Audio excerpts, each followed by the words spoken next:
दोस्तों, मुंबई शहर की फिल्मी दुनिया जिसकी चकाचौंध देखकर लाखों लोग इस शहर की तरफ खींचे चले आते हैं, इस उम्मीद में कि वो भी बड़े बड़े फिल्मी सितारों की गिनती में शामिल होंगे।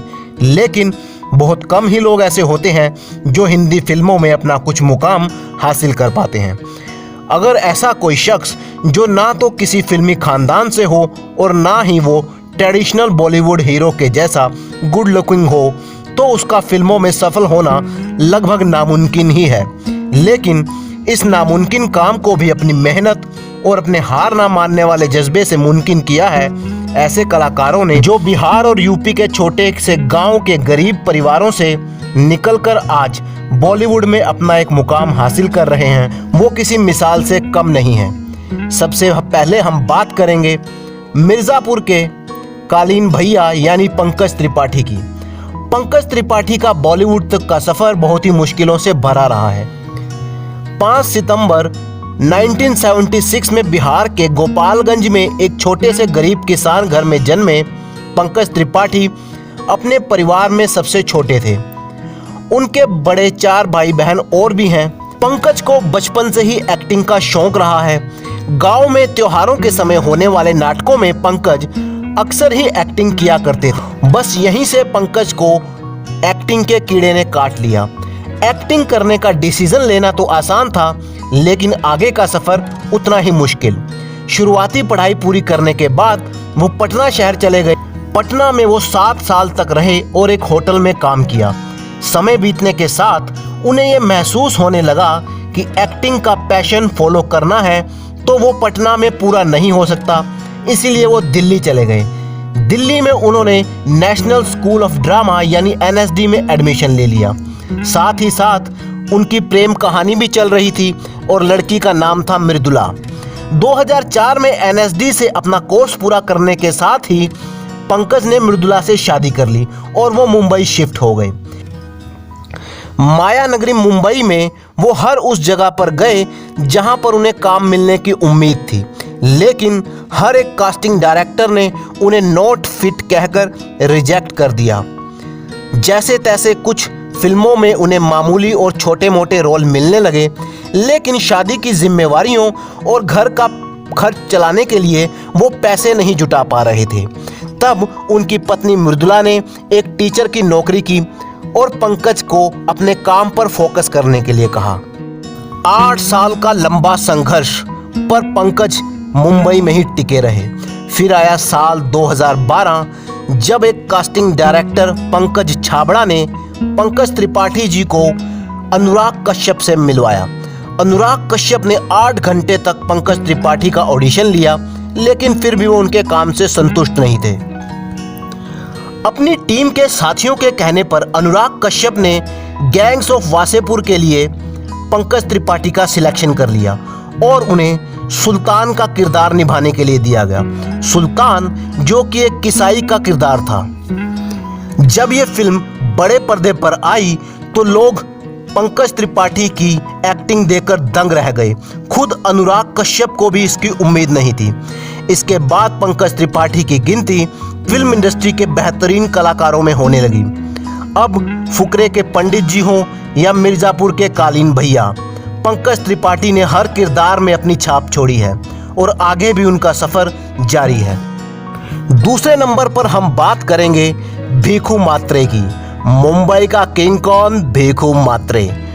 साल 1998 में बनी सत्या फिल्म का ये डायलॉग कौन नहीं जानता। जी हाँ, हम बात कर रहे हैं दिग्गज कलाकार मनोज वाजपेयी की। 23 अप्रैल 1969 में बिहार के पश्चिम चंपारण के एक छोटे से गांव में पैदा हुए मनोज के पिता पेशे से एक किसान थे। गरीबी की हालत ऐसी थी कि मनोज की पढ़ाई के लिए भी वो पैसे नहीं जुटा पा रहे थे। एक्टर बनने का कीड़ा मनोज को बचपन से ही था। पिताजी ने भी उनका नाम अपने पसंदीदा हीरो मनोज कुमार के नाम पर जो रखा था। 17 साल की उम्र में मनोज दिल्ली चले गए। दिल्ली में उन्होंने NSD में एडमिशन लेने के लिए खूब हाथ पैर मारे, लेकिन 4 साल तक उन्हें कोई मौका नहीं मिला। साथ ही साथ मनोज ने कॉलेज की पढ़ाई भी शुरू कर दी और वो एक थिएटर में नाटकों में भी काम करने लगे। एनएसडी में एडमिशन ना मिलने के कारण मनोज डिप्रेशन में भी चले गए, यहाँ तक कि उन्हें कई बार सुसाइड करने का ख्याल भी मन में आने लगा। मनोज ने एनएसडी की जगह बैरी जॉन की एक्टिंग वर्कशॉप ज्वाइन कर ली, वो भी एक टीचर की हैसियत से। अब वे दूसरे लोगों को एक्टिंग के गुर सिखाने लगे थे। मनोज अब दिल्ली के थिएटर जगत का एक जाना माना चेहरा बन चुके थे, लेकिन कमाई के नाम पर अभी भी उनके हाथ खाली ही थे। साल 1994 में मनोज मुंबई शिफ्ट हो गए। मुंबई पहुंचकर उन्हें उनकी पहली फिल्म द्रोह काल मिली, लेकिन इसमें उनका रोल कुछ ही सेकंड्स का था। फिल्मों में छोटे मोटे रोल तो मिल रहे थे, लेकिन इनसे ना तो पहचान मिल पा रही थी और ना ही पैसे। मनोज ने कई टीवी सीरियल्स में भी काम शुरू किया। इसी बीच उन्हें शेखर कपूर जैसे बड़े डायरेक्टर के साथ काम करने का मौका मिला। उनकी फिल्म बैंडिट क्वीन में मनोज ने एक डकैत का किरदार निभाया। डकैत का रोल सिर्फ 15 मिनट का था, लेकिन अब मनोज को लोग जानने लगे थे। फिर आया साल 1994, जब राम गोपाल वर्मा ने मनोज वाजपेयी जी को एक नेगेटिव किरदार के रूप में अपनी फिल्म सत्या में लिया। सत्या में उनका किरदार एक गैंगस्टर भीखू मात्रे का था। क्राइम ड्रामा पर आधारित इस फिल्म में मनोज वाजपेयी ने जिस तरह से एक रियलिस्टिक गैंगस्टर का रोल निभाया, लोग उनके फैन हो गए। इस फिल्म में एक्टिंग के लिए मनोज वाजपेयी को नेशनल अवार्ड भी मिला। इसके बाद फिल्म शूल और फिल्म पिंजर के लिए भी उन्हें नेशनल अवार्ड मिला। अब तक मनोज को 3 नेशनल अवार्ड्स मिल चुके हैं। 4 फिल्म फेयर अवार्ड्स भी मनोज को दिए जा चुके हैं। 2 बार उन्हें एशिया पैसिफिक स्क्रीन अवार्ड भी मिला है और साल 2019 में उन्हें पद्मश्री से भी सम्मानित किया जा चुका है। नंबर 3 पर हम बात करने वाले हैं एक ऐसे एक्टर की जो पूरी दुनिया में इकलौता ऐसा है जिसकी 8 फिल्में कांस फिल्म फेस्टिवल में सिलेक्ट हुई हैं। वो एक्टर है नवाजुद्दीन सिद्दीकी। सांवले रंग और छोटे कद को लेकर मुंबई आए नवाजुद्दीन सिद्दीकी को 12 साल लग गए किसी भी फिल्म में बड़ा रोल लेने के लिए। 19 मई 1974 में यूपी के मुजफ्फरनगर के एक छोटे से गांव में किसान परिवार में जन्मे नवाजुद्दीन 8 भाई बहनों में सबसे बड़े हैं। नवाज शुरू से ही अपने गांव से निकलना चाहते थे क्योंकि उनके गांव का माहौल अच्छा नहीं था। उत्तराखंड के हरिद्वार में उन्होंने अपनी बीएससी की पढ़ाई पूरी की और फिर वो वडोदरा शहर में एक केमिकल फैक्ट्री में केमिस्ट की नौकरी करने के लिए चले गए। इस काम में नवाज का मन नहीं लग रहा था, तो वहां से नवाज पहुंचे दिल्ली शहर।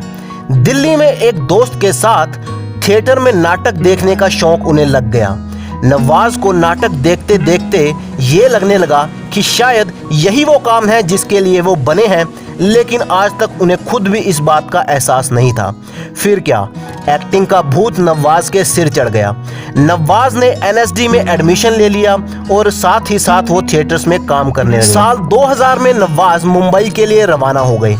नवाज ने कई जगहों पर अपना पोर्टफोलियो दिया और ऑडिशन भी दिए, लेकिन उनका सांवला रंग और छोटा कद उनके लिए एक बड़ी अड़चन बन रहा था। मुंबई जैसे महंगे शहर में रहना आसान नहीं था, यहाँ तक कि उनके पास कमरे का किराया देने तक के भी पैसे नहीं होते थे।